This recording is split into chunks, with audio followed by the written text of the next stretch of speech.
Hi everyone. Are you are you okay with that? So this is the final day one stage at the stage A. Thank you for coming and joining us today. So in this session, we would like to learn from the global startup ecosystem, so 3 different startup ecosystem, and then based off their case studies and also stories. So we need to think about how to build, how to improve the Japan startup ecosystem. And also the strengths of the driving the point that we are unique to Japan and Tokyo. So I would like to start my quick introduction. So I'm facilitator of this session. So my name is Ayumi from the Startup Ecosystem Association. So I am a president of the association, and we built this association 2 years ago. And also to aim to collaborate with such kind of the global amazing startup ecosystem, and also building and also collaborate the entire Japan ecosystem. So first, each of the panelists, they introduce yourself, and also by using the introduce your facility, by talk about their startup ecosystem hub. So let's get started. So first one is the Marwan. Yeah. Hi. Good evening, everyone. Very happy to be here today. Minasan konnichiwa. Nice. So I'm very happy to present Station F. So I'm based in Paris, and Station F is a big startup campus based in Paris, and I'm going to explain how it works exactly. So really quickly, a few words on myself. So I was lucky to have some experiences in some big and small companies, and I started with the video games industry, and then I worked in the software industry, both in France and in the US. I was lucky to work a year in the Silicon Valley. And then I'm part of the Station F founding staff, so I worked on the project for quite some time, for 8 years. We started to work on the project 8 years ago. So who is Station F? Who are we? What do we do? What do we offer to startups? First, we launched Station F a few years ago, 7 years ago in June 2017. And you can see a picture of the launch with the newly elected president at the time, Emmanuel Macron. So Station F, we're a private company, so we are not related to the government or to the city of Paris, but we were founded by a French tech entrepreneur who is really famous in France. He's like the local Steve Jobs, I would say. His name is Xavier Niel. He invested in total 250 million euros on the project to launch the biggest startup campus in the world. We have 1,000 startups divided into 30 startup programs. This is the way the building is divided. You have different areas. You have a place for the ecosystem and events. You have the core, the center for startups, and you have a big, fancy restaurant at the end that is open to anyone. You also have extensions. So we also propose housing. We are working on opening new shops in the neighborhood close to Station F. In numbers, so we have 1,000 startups at the same time. We have 30 programs. We are international from the first day, so 30% of our startups are coming from abroad. They come from the US, the UK, Morocco, and South Korea, from most of them. We have 500 investors in the community. These are a few of our partners. So some of the brands you see here, how they have programs on the campus. So you can have programs with LVMH, L'Oreal, or Microsoft, to name a few. A few stories. Well, Station F is 7 years now. We have a few great startups that are now alumni, and the biggest one is Hugging Face. So Hugging Face is one of the biggest Gen AI startups in the world. They have a valuation around $4.6 billion, and they're offering AI models with an open source approach. Yuka is another app that is really famous in France, and then we got over a few acquisitions. I can let you have a look.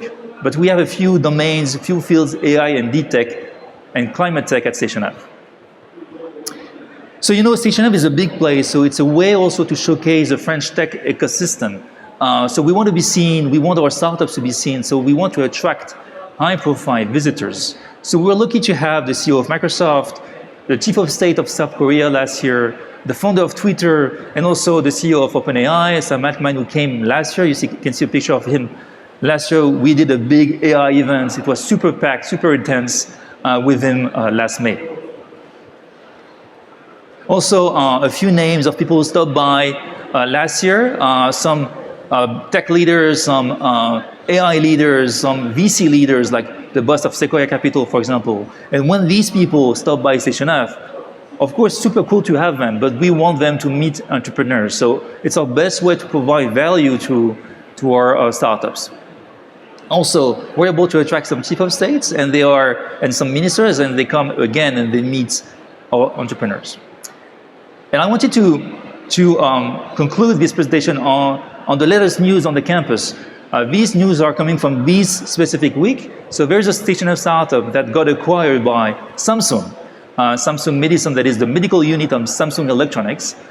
So Sonyo is a femtech startup, so femtech for female technology startup. So they are providing an AI pilot to gynecologists so they can document prenatal ultrasound scans. And we also just announced a new Gen AI program with Microsoft 2 days ago, actually. And Microsoft is making huge investment in France on AI infrastructure, and they are also improving their AI program at Station F. On that note, feel free to reach out to me. You have my email address. And I know that Japan is the country of the year for Vivatech next week. Yes. So for all the Japanese here who will be lucky to come to Paris next week, feel free to pay a visit to Station F. Thank you. Thank you very much. So I see you were just right. So not only people, but also alpaca, the animal, they also. Yeah, it was for an event with Hugging Face. So the llama is the name of the an open source approach. Okay. So we brought llama for an Hugging Face AI event. Yeah. Okay, thank you very much. Okay, so the next is the Sarita, so from the Maria 01. So please, your introduction. Yes, hi everyone. So I'm Sarita Runeberg. I'm the CEO of Maria 01. And I've been now as a CEO for 6 months, but I've got over a decade of experience in working with startups as well, and built one startup into a scale up as well with the team. So in that sense, very familiar with the scene. But we are the largest startup campus in the Nordics, based in Helsinki, Finland. And actually what's quite curious about us as well, and actually I think it's very common for at least European startup hubs, is that we are also located in a very old building. So we have this feeling that new ideas are kind of generated in these old walls. So we actually are located in an 18th century hospital in the center of Helsinki. And this picture is from the early days. We've been around for 8 years now, but it was funny in the beginning. We actually had to mark all the entrances with not a hospital sign because we had a lot of people coming seeking for medical attention. That still sometimes happens as well. So sometimes we still need to call ambulances for people. But yeah, so since 2016, Maria has been a startup hub.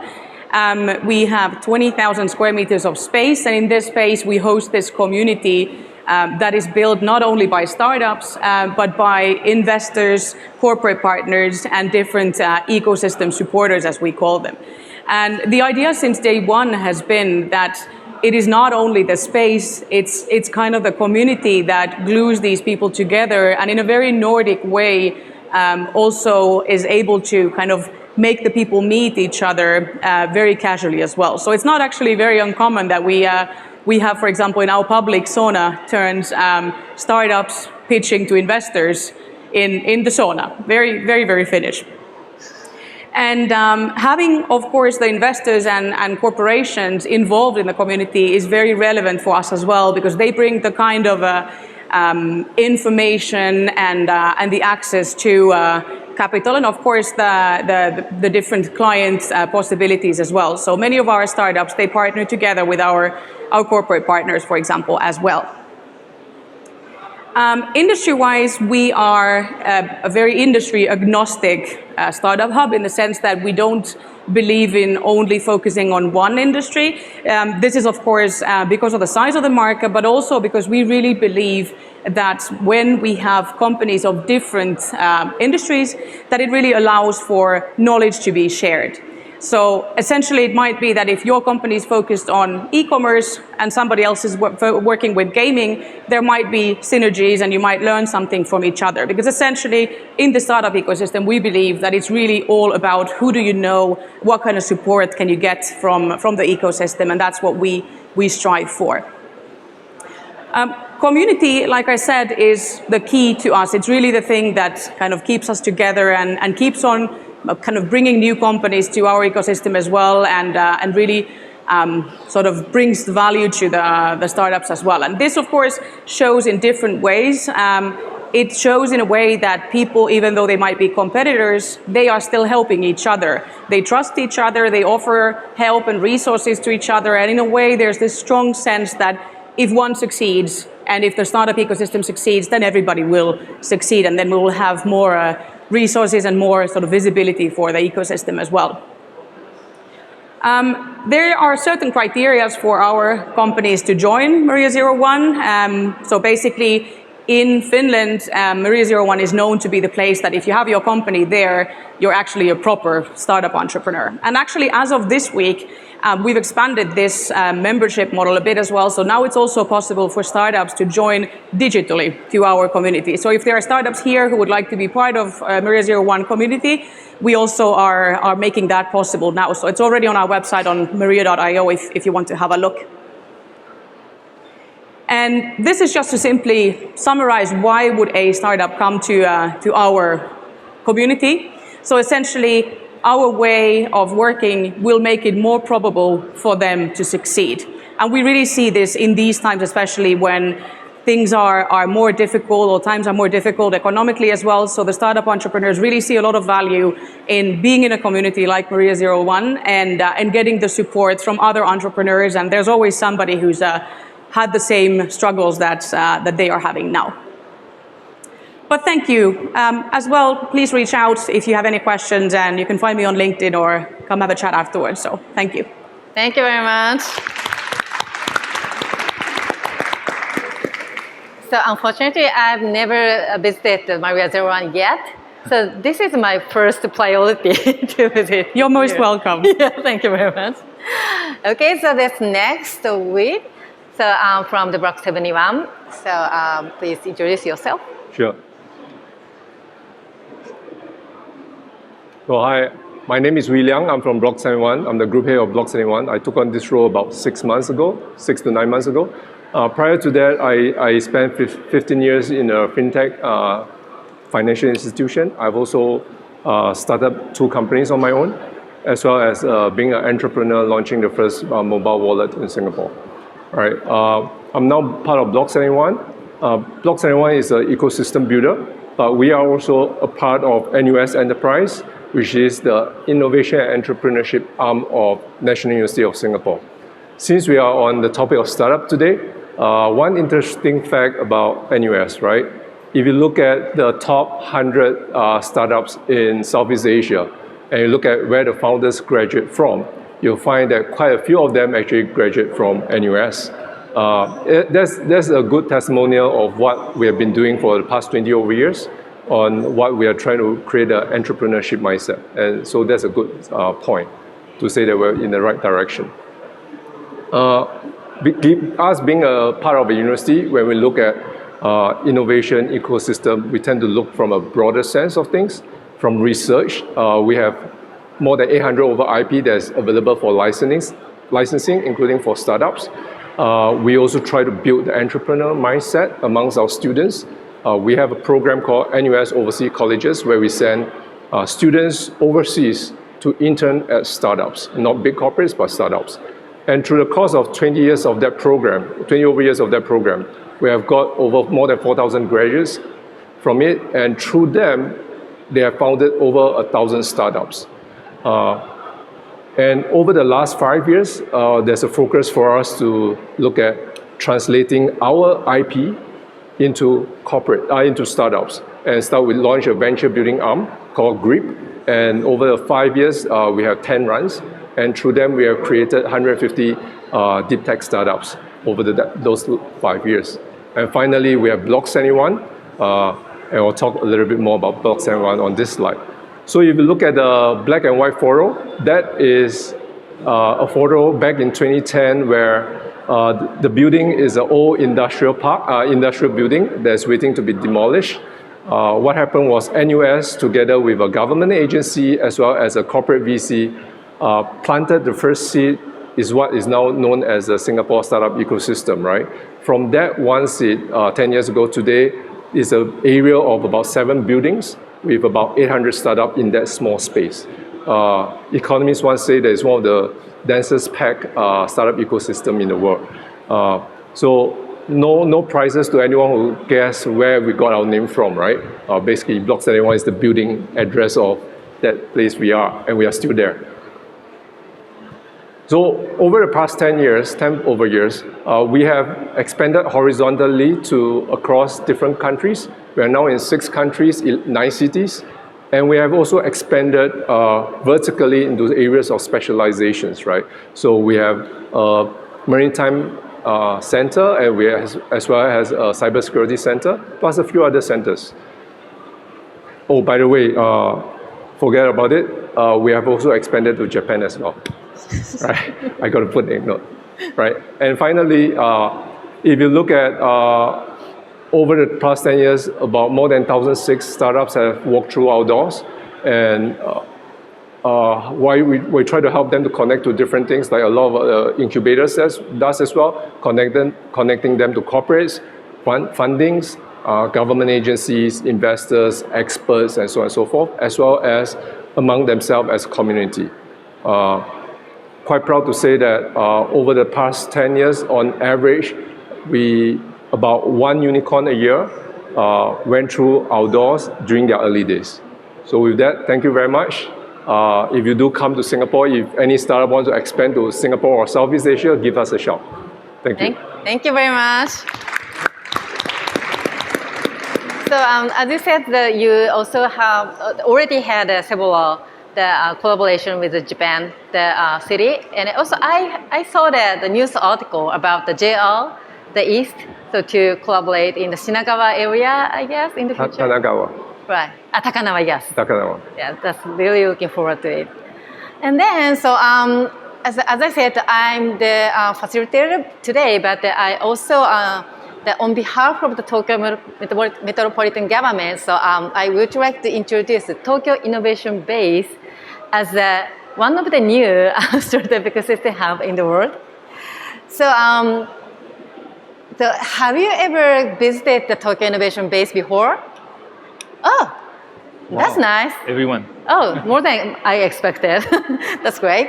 But as the Governor Koike announced this morning at this stage in session, the morning session, so Tokyo Innovation Base officially launched today.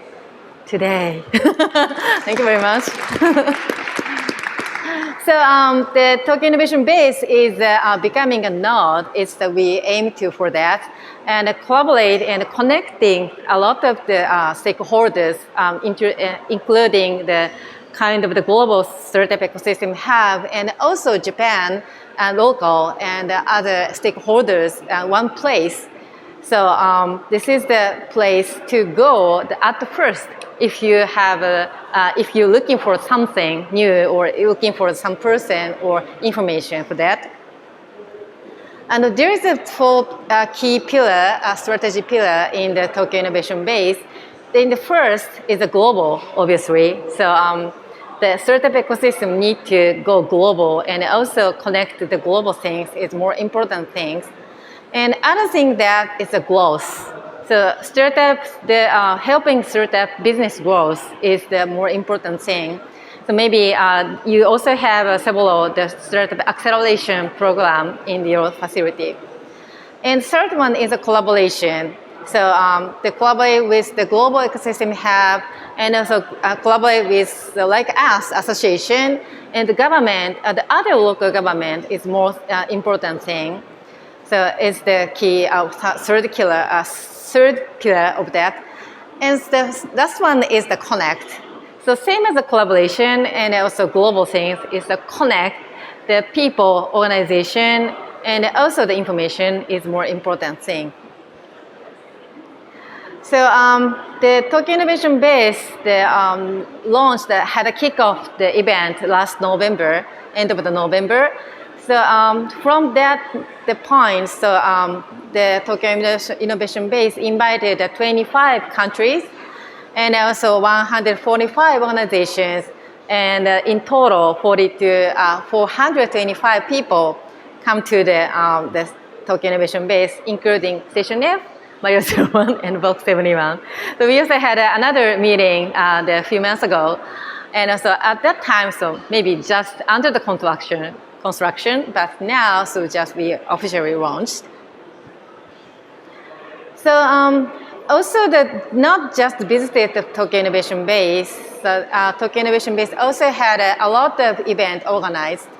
So 130 events and also 40,000 plus the visitors at the participated event. So the event including not the local one, so global one is also conducted. And then official launch. So we launched several new the area and the facility in the Tokyo Innovation Base.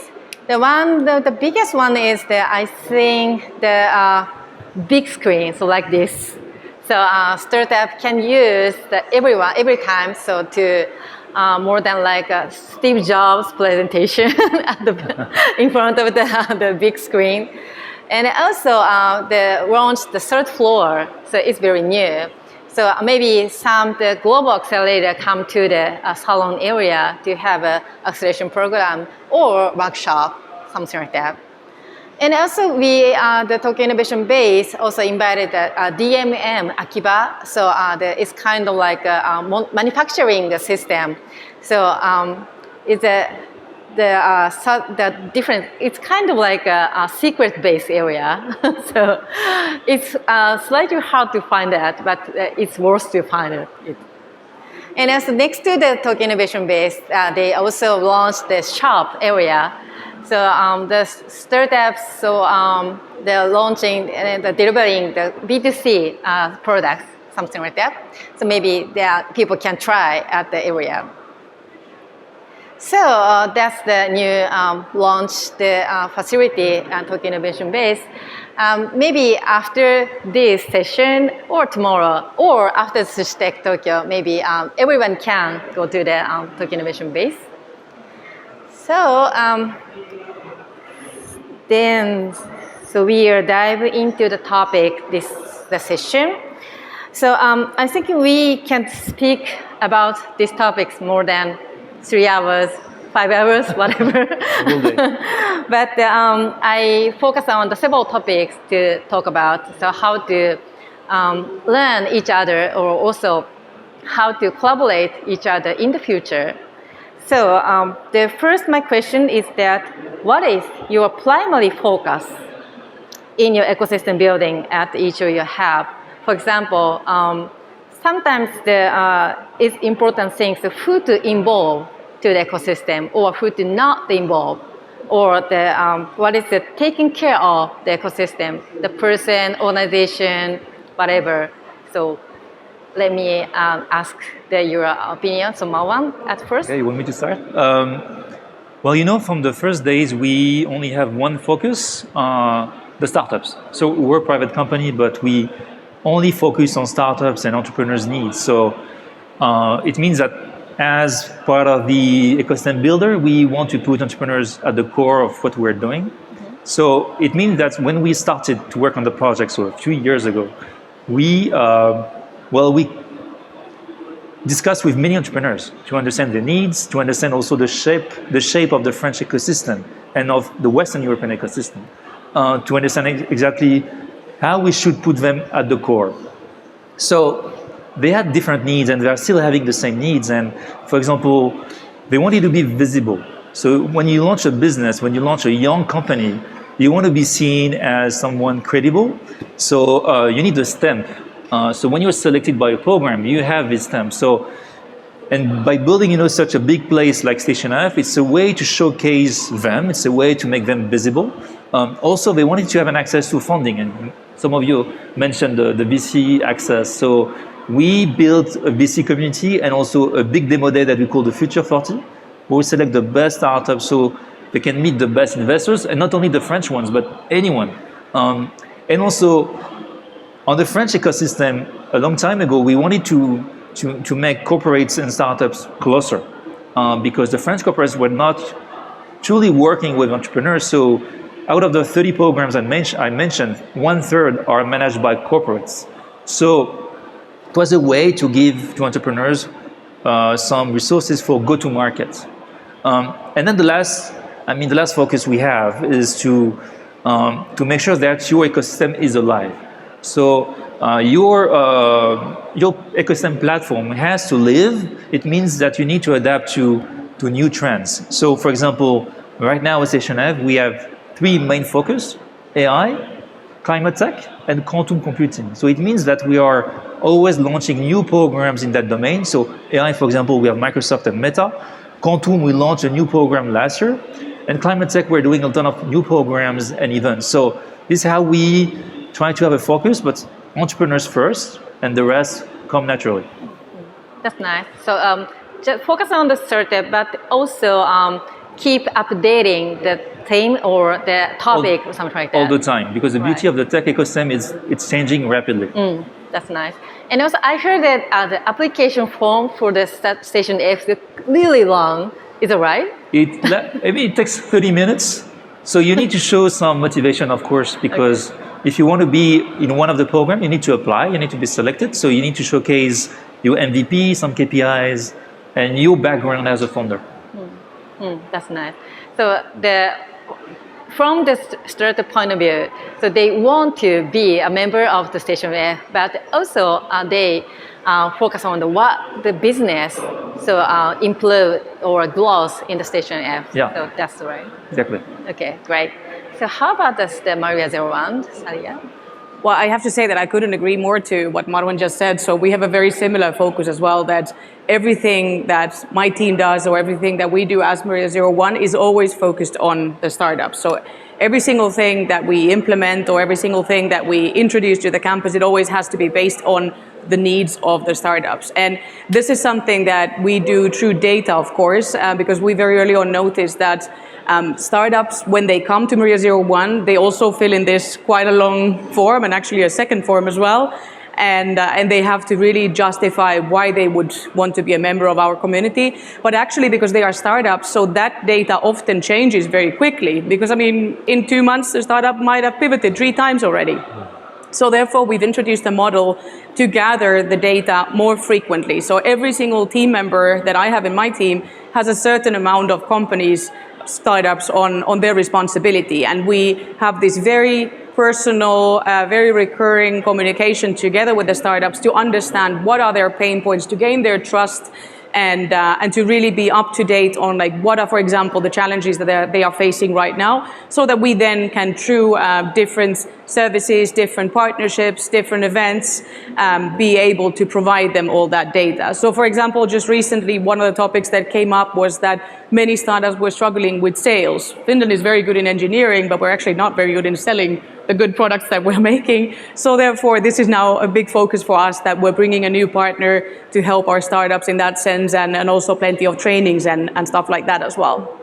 So that is like kind of the key focus when it comes to the startups. But then of course, overall for the community, that is what we feel a lot of responsibility for. Of course, the startup ecosystem is much bigger than only Maria 01, and the community is not directly only linked to Maria 01 either, but we feel that we have the responsibility to nurture the community from our side. And this really means that we are bringing people together. We are having the more experienced entrepreneurs meet the younger ones and ensure that the information is flowing and there's this sort of cross-pollination between people as well, because that's the only way to build the future, really. Right. So an additional question is that, so how to pick up or how to collect the data from the startups, because there are so many startups in the Maria 01. So is there any community manager communication or something?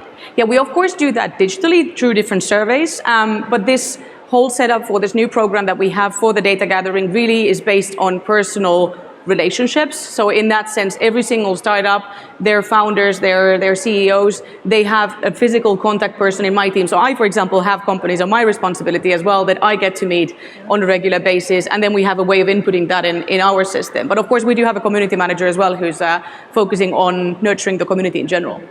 So is everyone see the kind of data, or just see the Mario01 staff? It's for my team now, or for our team right now, but it's something that we are gathering and also then publishing on a more sort of general level, of course not revealing the particular companies, but it's providing a lot of data on exactly the market expansion plans and funding plans and all that. So that's something that we are then sharing, of course, with the partners and with investors as well.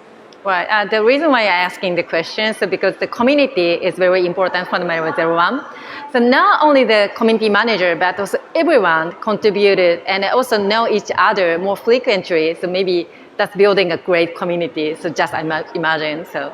Yes, there's a lot of advantage in this sort of in-person communication as well. I'm a huge fan of that. I think after the pandemic especially, we really need to be in touch with people in person as well. But I think it really sort of also helps to kind of bind the people into the community when they know people personally, whether it's then people from my team or whether it's people from different companies or different startups and the partners, but it really feels like this sort of a actual community. And of course, in many cases, for example, a lot of our members are international people from foreign backgrounds. We have about 40 nationalities on our campus. So there's a lot of people who've moved to Finland and they might not have a lot of networks just yet. So therefore, this is also a way to actually kind of build these networks for them.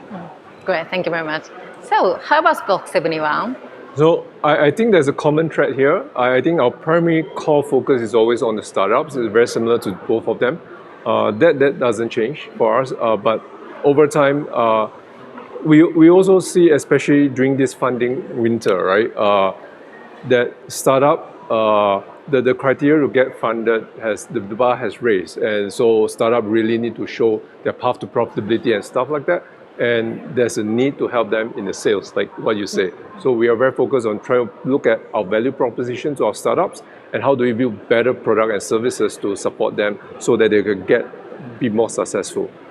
Apart from that, I think for us, because Block 71 is a little bit different in the sense that we are actually present in 9 cities. And what we have to do from a value proposition brand point of view, we got to look at how do we scale our solution across. We need to provide something that's scalable, and that's one of the things that we're very focused on right now, is to make sure that wherever you go, you have a very similar brand promise to our startups. And that's one of the things that, especially after COVID, where travel is more open right now, we could start working on all those issues that we couldn't do over a few years ago. Yeah. Right. Is there any related the expansion or collaboration with not only Singapore but also other the locations you already mentioned? Yeah. So we don't just look while we're part of a university. We don't just look at NUS startups. Within Singapore, there are startups that are not from NUS.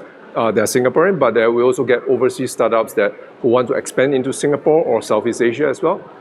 We are also available in Indonesia, Vietnam, and so on, and of course latest in Japan. Over there, the startups are also local startups, like Indonesian startup or Vietnamese startup, and not necessarily Singapore startups. Yeah. Right. Okay. And also, the startup first is obviously, but on the other hand, so the making or the managing the facility innovation hubs, so maybe corporate is one of the key stakeholders. So how to communicate with the big corporate or how to involve them? Is there any tips or any solutions? Anyone? I would say that it's really about finding the common business case, that we have a lot of corporate partners, especially from Finland, of course, but many foreign ones as well. And I think often the thing, of course, is that the corporations also recognize that it is vital for their future as well to be present in the startup ecosystem. And obviously then, in our case, we're the largest hub in the Nordics, so it makes sense for a corporation to be a partner of ours because then they get this bird's eye view look into this big community instead of contacting the startups one by one. But I think often it's good to understand that they don't get into partnerships for the goodness of their hearts. They don't invest into a partnership just to get their logo on a wall or something like that. So we put a lot of effort into actually finding this common business case, that what is it that they want, what is it that we want, and then in that case, kind of developing, customizing the content of the partnership, that whether it is then that we want to make some events together, or we want to offer some of the corporation services that make sense for our startups. And the good thing also to remember, is that in general, we, for example, at least, always just accept the kind of corporations that we feel are a good match for our startups. So again, startups are the focus, and that's how you should enter in the partnerships as well. Great. And to add on that, so of course you need to work with corporates. You need to show to corporates that open innovation is bringing a lot of value for different stakeholders. And we have a big responsibility to make sure that the relationship between startups and corporates are done in the right way. So we've provided a framework. So again, 10 programs are run by corporates at Station F. Some are tech corporates like Meta or Microsoft or Thales. Some are run by non-tech corporates like L'Oréal or LVMH. And when we set up this program with this company, we kind of made a due diligence. So we wanted to make sure that they are looking for the right metrics, that they have the right governance, that the right VP is involved, so maybe the CEO or the VP of innovation is involved into the program, because these corporates are going to select startups directly, and they need to be clear on the value prop. So some programs are looking for POCs. So if you're selected by Thales, for example, at Station F, it's a cybersecurity program. At the end, you will have the ability to develop a POC, a proof of concept. If you work with LVMH, well, you are going to collaborate with one of the brands from LVMH. And if you're selected by Meta, they have a strong AI research lab in Paris, it's called FAIR.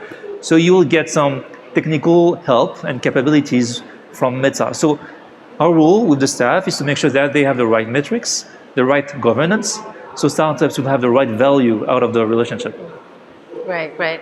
And as for the Block 71, so as we talk in the back the stage, so you don't have any specific corporate rent the program right now, but right. How to collaborate with them? Right. Well, we don't really have a corporate that's sitting in our space.